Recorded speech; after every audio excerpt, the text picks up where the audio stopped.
This week, Mike Johnson told the world Donald Trump was an FBI informant on Jeffrey Epstein. That's like hiring a raccoon to guard your garbage. And if that wasn't absurd enough, Trump has renamed the Pentagon the Department of War. But don't worry, because there's even more. The next G20 summit? Well, it's not in Geneva or Tokyo, no, it's at Trump's golf course in Miami. Because when the world's on fire, what better place to negotiate peace than on a golf course run by a guy who cheats at golf? And while he's cashing in on world leaders renting his golf carts, he's telling Americans the economy will magically recover in 2027. Only a con man sells misery today with a promise of paradise tomorrow. And down in Florida, they've decided that vaccines are now optional. So stay tuned, because we're unpacking all of this, from Trump the informant to America's shiny new Department of War, to why Canadians should be very, very concerned. All right, let's start with this week's crown jewel of political comedy. Speaker Mike Johnson went on TV and straight-faced told America that Donald Trump was an FBI informant on Jeffrey Epstein. Yes, Donald J. Trump, FBI informant. Because when you think master of discretion, you definitely think of the guy who live-tweeted his own indictment. This is the same Trump who leaks more classified documents than a dollar store garden hose. If the FBI really trusted him to help take down Epstein, then honestly, maybe they're the ones who need investigating. And let's not forget, Trump has been calling the Epstein files a Democratic hoax for years. So which is it? Is he the brave whistleblower? Or is he the guy dismissing it all as fake news? He can't be both. Yeah, that's like me saying gambling ruins lives while secretly running a Trump casino. Spoiler alert, it still went bankrupt. And think about the timeline. Trump was literally partying with Epstein in the 90s. He even said, Epstein liked them on the younger side. That's Trump's own words. And now we're supposed to believe he was the noble informant the whole time? Trump has spent years calling the FBI part of the deep state, a witch hunt, an enemy of the people, and now suddenly he's their star informant? That's like me saying I'm a vegan while polishing off a rack of ribs. You nailed it, Dave. If Trump had been helping the FBI all along, then why did Epstein get away with his crimes for decades? What exactly was Trump informing them of? The snack menu on Epstein's private jet? Probably. But here's the real play. Johnson isn't dumb enough to believe this himself. He's trying to explain away why Trump's name is all over the Epstein files. So he tosses out something shiny. Trump's the secret FBI hero, to distract from the truth. It's a bedtime story for the MAGA base, a cover-up wrapped in a fairy tale, while the real scandals pile up. Tariffs tanking the economy, Trump renaming the Pentagon the Department of War. We all know what's really going on. Trump wasn't an informant.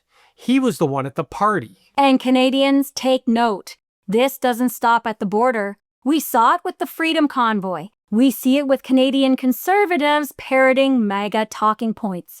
When a politician tells you a story that sounds like bad TV, it's because they don't want you watching the real show.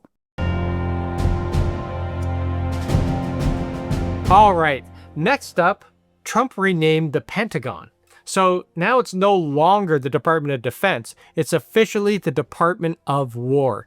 Because why settle for a shield when you can buy yourself a bigger sword? Defense says, we'll protect our house if you attack us. War says, we're going to your house uninvited and we're bringing the flamethrower. And they're not hiding the intention. Pete Hegseth, yeah, the Fox News talking head who somehow ended up in charge of the War Department, went on stage this week and bragged, we're going on the offense. Maximum lethality, violent effect, not politically correct. We will raise warriors, not defenders. Sounds like he just discovered a thesaurus or something like that.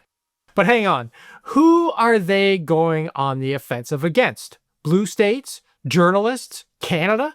Because that's not the national defense strategy. That's a shopping list for authoritarianism. Listen, if your job is defense, you protect your people. If your job is war, you create enemies. And when you run out of enemies abroad, guess what? You start pointing fingers at your neighbors. And Hegseth's rant wasn't just about foreign enemies either. He said America needs to take the fight to its own weak states. You know, the blue ones. Translation, they're not just declaring war on the world, they're declaring war on their own citizens. And history tells us this shift is serious. Democracies talk about defense, authoritarians glorify war. Japan in World War II, Ministry of War. Mussolini, Ministry of War. Hitler, Ministry of War. Now America, Department of War. See a pattern? And here's where it gets scary for Canada. Pam Bondi, you know, the longtime Trump ally, now U.S. Attorney General, and the woman who's made a second career out of cleaning up his messes, has been out there warning about a so-called human smuggling crisis coming from Canada. Now, yes, there have been tragic cases, but let's be clear, this is nowhere near the scale of the southern border. Bondi is hyping it up, turning isolated cases into the next big threat, the same way they lied about fentanyl to keep the tariffs alive. It's exaggeration on purpose, because if they can convince Americans Canada is some wild smuggling hub, then suddenly tariffs, raids, even military posturing sounds justified. It's about setting up a story, and in Trump world, every story ends with more power and more chaos. So we need to pay attention.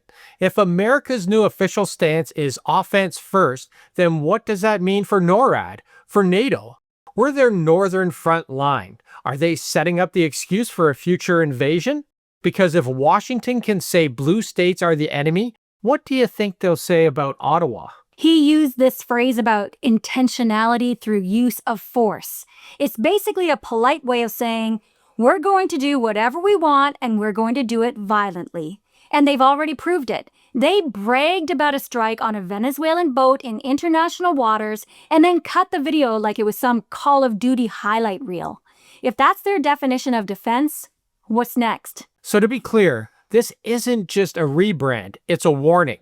When a democracy starts renaming defense as war, it's not semantics, it's intent. And Canada, we need to decide right now what our response is going to be before the house of punching neighbors starts looking north. And let's head down to Florida, America's retirement playground, where sunshine, swamp gators, and conspiracy theories all live in perfect harmony. This week, the state announced it's ending vaccine mandates altogether. Yep, measles, optional. Polio? Why not? Diphtheria? Bring it on! Snowbirds, you need to take note of this. Nothing says dream vacation like catching smallpox on your way to Disney World. Why spend your golden years dodging AR-15s and infectious diseases when you could just stay in Canada and worry about potholes? This is dangerous. Florida already had some of the lowest vaccination rates in the U.S. Ending mandates means diseases that we wiped out decades ago could come roaring back. Imagine spending thousands on a Florida condo only to end up in an iron lung. And Canada needs to take this seriously as well. If Florida won't protect public health, then maybe it's time we require proof of vaccination at our own border. We already know the science works.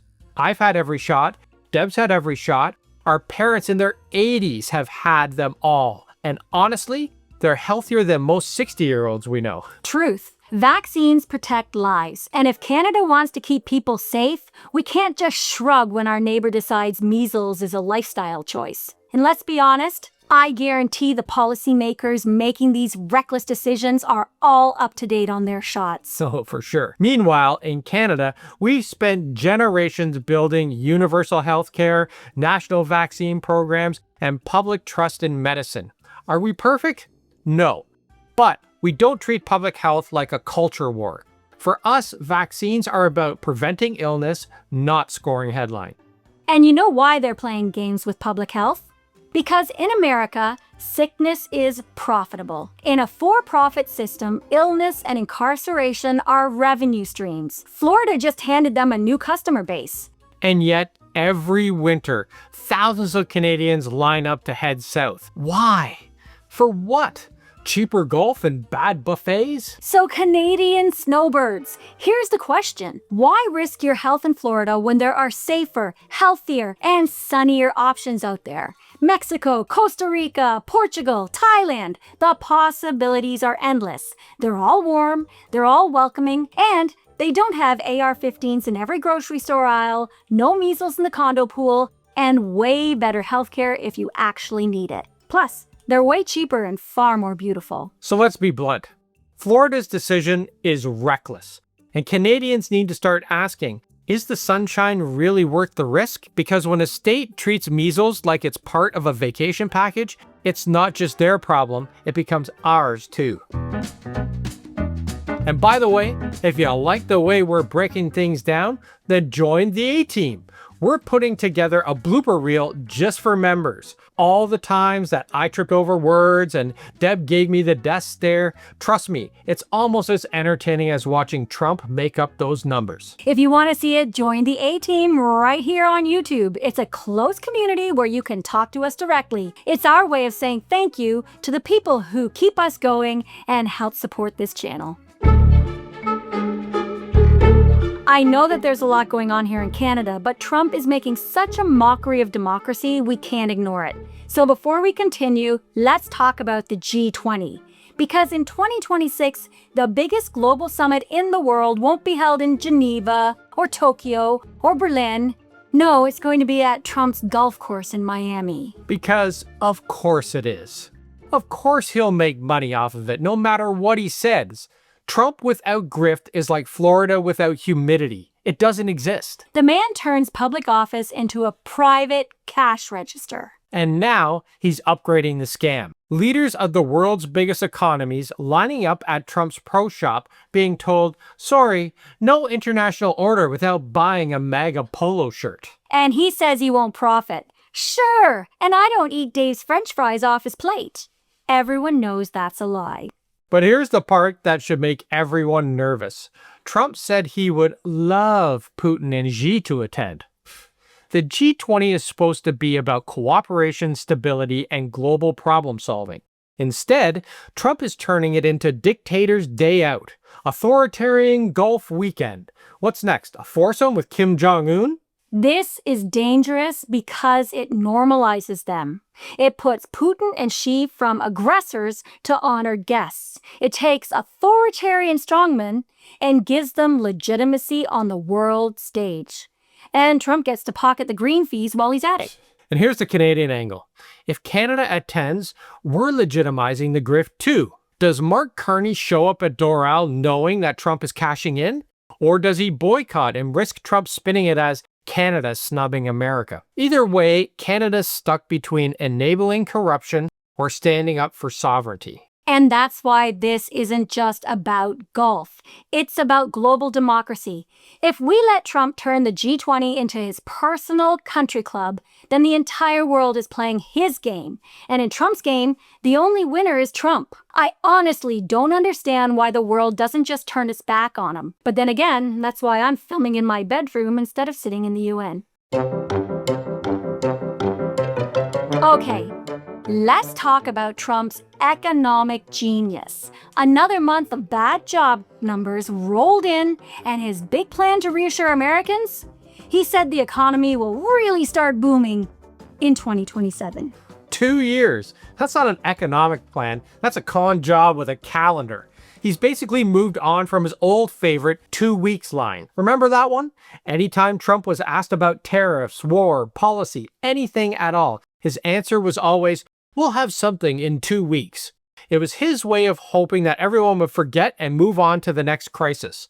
Well, now he's upgraded from 2 weeks to 2 years. Imagine telling your landlord, don't worry, rent's coming in 2027. See how that one works out. And here's what makes it worse. Trump has now been handed two of the strongest economies in modern history. Obama handed him a stable, growing recovery and the longest stretch of job growth ever recorded. Biden handed him the fastest job rebound since World War II. And what does Trump do every time?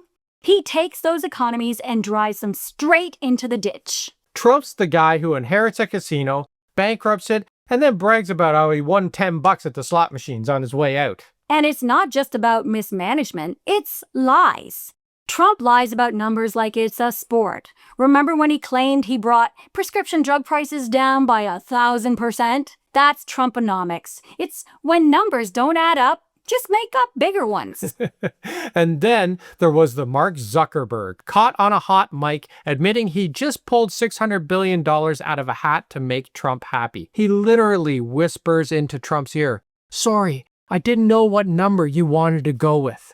That's banana republic accounting. Whatever dear leader wants, dear leader gets. And then there are the flip-flops. He's going to kill electric cars. Then he's going to make electric cars great again. He's going to bring jobs back. Then he cheers on layoffs because Wall Street likes it. He promises to help farmers. Then his tariffs bankrupt them. Every promise is a boomerang that smacks Americans in the face. And while all that chaos is happening, he points to the stock market like it's proof of success. But seriously, ordinary Americans don't own enough stock to feel it. Billionaires do, though.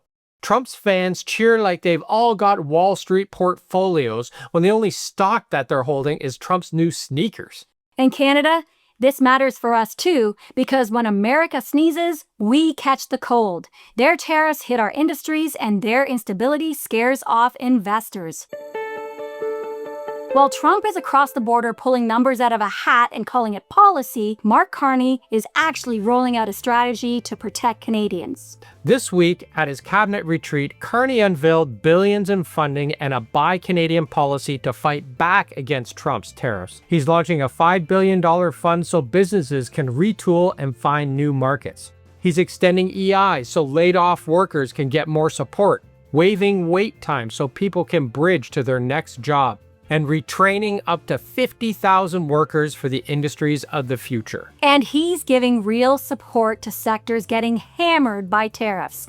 Canola, beef, seafood. He's even pausing the EV mandate for 2026 so automakers can catch their breath without bleeding jobs. That's a government actually responding to what workers and businesses need. Something Trump hasn't done once. For him, it's always billionaires, stock tickers, and his own bottom line. Carney said it best. Canada has to move from reliance to resilience, from uncertainty to prosperity. And he's right. This isn't a quick fix. We all know that. It's going to take time to rebuild, but we'll come out of it stronger in the end. For decades, we treated the US as a reliable friend. But all it took was one enemy of democracy in the White House, and that trust collapsed overnight. We should have been prepared for this. And now we've learned our lesson. We can't hitch our future to America's chaos. We have to build our own strength. And before we wrap up, instead of our usual roast of the week, we want to take a moment to pay our respects to a true Canadian icon. Ken Dryden, a Hall of Fame goaltender, a lawyer, an author, a politician, and above all, a public servant. Dryden wasn't just a goalie, he was the goalie. 6 Stanley Cups with the Montreal Canadiens in the 1970s, backstopping Canada in the 1972 Summit Series, and somehow making it all look effortless. That image of him leaning on his stick during a stoppage, calm, cool, and collected. That was Ken Dryden. And he wasn't just about hockey. He took a break in the middle of his career to finish law school. Later, he went into politics, served as a Liberal MP, wrote some of the most thoughtful books ever on hockey and Canadian life, and spent decades mentoring and inspiring people well beyond the rink. And through it all, he lived here. He stayed in Canada, built his life here, and kept giving back to Canadians. Now compare that to some other so-called Canadian hockey legends. Yes, we're looking at you, Wayne Gretzky. Ken Dryden never sold out. He used his platform to make the country better. Dryden showed us that being Canadian isn't just about winning on the ice. It's about what you do after the final whistle. He gave back, he stood tall for his community and the country. He proved that leadership doesn't end when the game does. So today, we're raising our elbows, not in a fight, but in respect, to Ken Dryden, a Canadian who played with brilliance, lived with integrity, and left us all a little prouder to call this country home. So let's recap. This week, we had Trump, the FBI informant. The Pentagon turned into the Department of War, a G20 summit that's at Trump's golf course, and an economy that's supposedly going to be booming in 2027. You couldn't make it up if you tried. And through it all, Canada is charting a different course. We've got Mark Carney rolling out real policies to protect workers and industries, and we've got Canadians like Ken Dryden reminding us what true leadership and integrity look like. Which is why we break it all down here every Sunday. So if you're new here, don't forget to hit subscribe and ring that bell for Canada First commentary with a little elbows up humor to get you through the chaos. And if you want even more, check out our Substack, Unfiltered North, where we go deeper into the stories we can't always fit into the videos here. No ads, no spin, just the truth loud and clear. And yes, merch plugs are mandatory. We've got new designs in the shop, perfect for showing off that Canada pride while our neighbors to the south descend into chaos. The links are all below. So that's it for this week. North of the madness, we're still standing strong. So stay sharp, stay proud, and stay Canadian. Ciao for now.